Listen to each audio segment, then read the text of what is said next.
Welcome to the Real News Network. I'm Jessel Noor in Baltimore. This is the first part of a three-part discussion on a new book titled Economics of the 1%, How Mainstream Economics Serves the Rich, Obscures Reality, and Distorts Policy. The author of the book is John Weeks. He's a professor emeritus at the University of London. He's a regular guest of the Real News, and he's now joining us. Thank you so much, John Weeks. Well, thank you for having me along. I'm very pleased to be here and talk about my book. So one of the chapters in your book is titled Lies About Government. And you start off the chapter by talking about fake economics, which is the term you use to describe mainstream neoliberal economics. And you say it includes as a central message the inherent inefficiency and intrinsic malevolence of governments at all levels. Talk about what you mean and how governments and their role in our economy is so vilified and why that's done. It derives from basic ideology that says that everybody in the world is a consumer, and that you derive your pleasure in life from consuming, which, if you reflect on it briefly, is a pretty sick idea. I mean, people who actually behave that way, I think, are rather unhappy people. But anyway, if you take that position, if you take that analytical position, then it follows that taxes are a burden. They take away your ability to individual's ability to consume, and they are. Some of it may be absolutely necessary. You might say that that's the more benign wing of this school of economics, which I refer to as fakery. And so they begin by saying everybody's a consumer.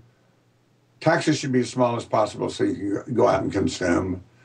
Anything that can be produced through the private sector should be produced by the private sector. And then, in addition to that, if it ends up being produced through the government, it will be produced inefficiently.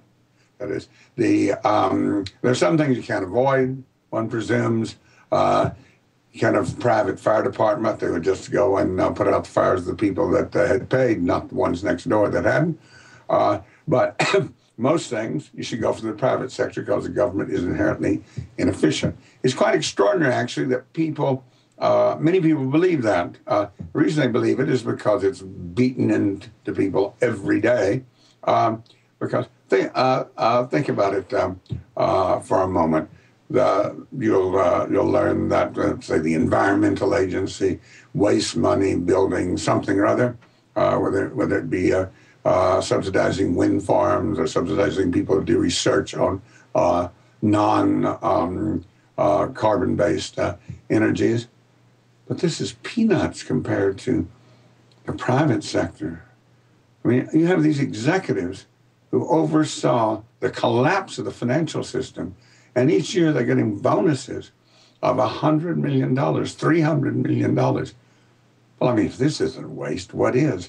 And then in addition, many of these companies produce things that are absolutely useless for the economy, making billions of dollars out of producing so-called financial products which led to the collapse of the economy.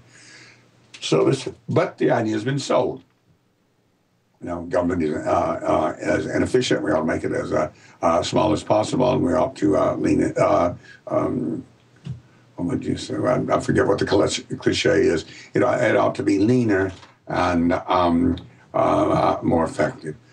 This is nonsense. The government sector needs to be larger. Just about all of the basic things governments do, they do more effectively and cheaper than the private sector.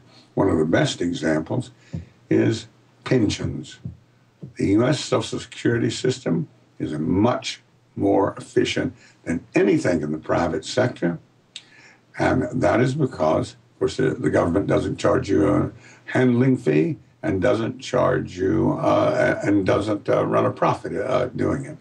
So there's this ideology that says the natural state of people is markets, and governments are intrusions into those markets, which itself is complete nonsense, because the people out there watching. They may have had bad experiences going down to the post office, having to stand in line, all that sort of stuff. But they've sure had bad experiences with the private sector. The idea that that markets should exist without government regulation is absurd. You know, say a supermarket, which is a concrete form of a market. How do you get there? You're driving your car. In order to drive that car, you have to have a license. You get the license from the state government. You're going to drive on a road. The government will have built that road. There will be regulations about how fast you can drive so you don't kill other people when you do it. The government is doing all of that. That supermarket could not exist. That supermarket chain could not exist without the role of local and federal government. It's not that the federal government intervenes in markets. It's that they are the facilitator by which markets exist. Now, there may be some things that are silly for governments to do, just like there's some things that are silly for markets to do. But the idea that somehow you get of a market that had the government out of it is completely contrary to all experience. Professor Weeks, that wraps up the first part of our discussion.